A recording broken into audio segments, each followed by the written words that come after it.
সৌরভ ঘোষ 2.0 ব্লগসে তোমাদের স্বাগত জানাই। আমি এসেছি গুপ্তিপাড়ার প্রাচীন বৃন্দাবন চন্দ্রের মন্দিরে।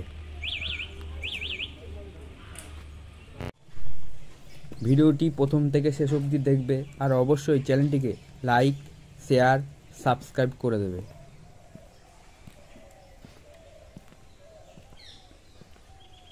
গুপ্তিপাড়ার প্রধান আকর্ষণ গুপ্ত বৃন্দাবন। এখন ভিতরে ঢুকছি বন্ধুরা।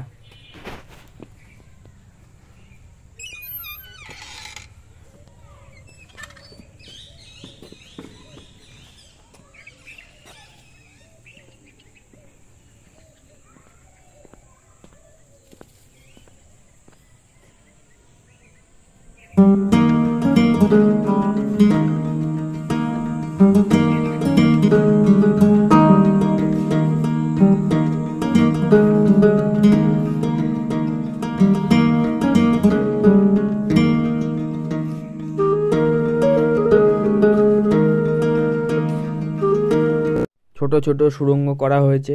উপরের চাতাল দিয়ে একটা মন্দির থেকে আরেকটা মন্দিরে যাওয়া যাবে। এটি গঙ্গার পূর্ব প্রান্তে এই মন্দির অবস্থিত।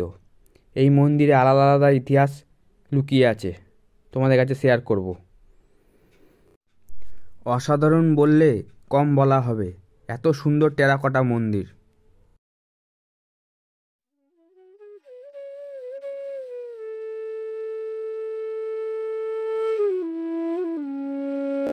এই বৃন্দাবন চন্দ্রের মন্দিরটি অনেক প্রাচীন।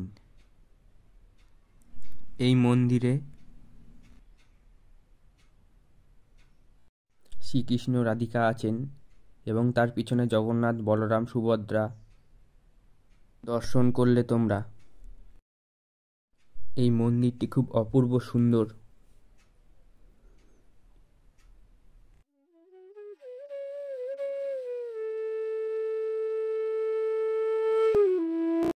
এটি রামচন্দ্র মন্দির। এই মন্দিরে পোড়ামাটির কাজ খুবই সুন্দর।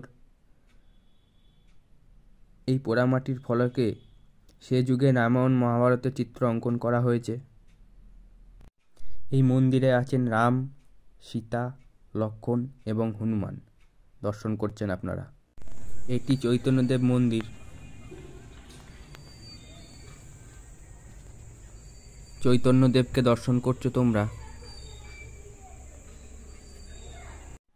এটি কৃষ্ণচন্দ্র মন্দির, দর্শন করছো তোমরা।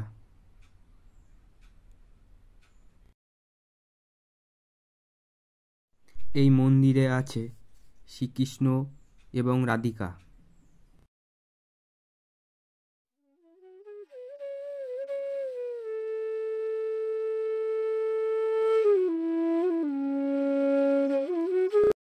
দেখতে থাকো, সঙ্গে থাকো সৌরভ ঘোষ 2.0।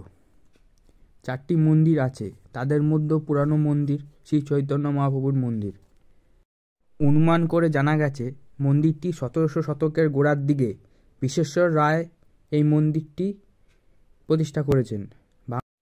বাংলার জোর বাংলা রীতিতে নির্মিত নজুহিতি বিতির উপর স্থাপিত হয়েছে এককালীন এই মন্দির। যদিও বর্তমানে টেরাকোটার কাজ আজ কালের গর্ভে হারিয়ে গেছে, যদিও এর রূপ এখনও আমাদের কাছে সুন্দর। প্রত্যেকটি মন্দির খুব সুন্দরভাবে তৈরি করা হয়েছে। চাইলে তোমরাও আসতে পারো এই মন্দিরে। কেউ যদি ট্রেনে করে আসো কাটোয়া থেকে, তাহলে ব্যান্ডেল লোকাল ধরবে, আর হাওড়া বা শিয়ালদা থেকে আসলে কাটোয়া লোকাল ধরলেই আসতে পারবে। গুপ্তিপাড়া স্টেশন থেকে নেমে টোটো ধরলে 10 থেকে 15 মিনিট লাগবে এই মন্দিরে আসতে।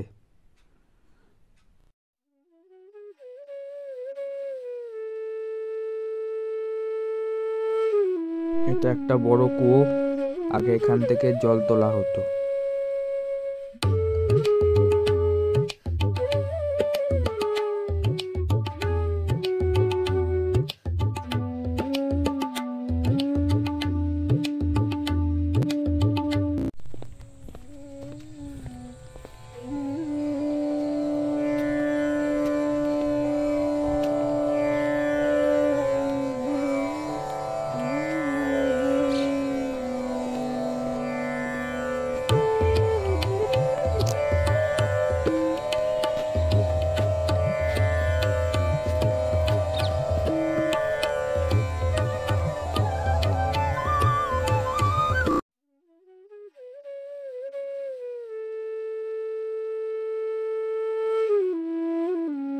ভালো থাকবে, সুস্থ থাকবে। দেখা হবে পরের ভিডিওতে।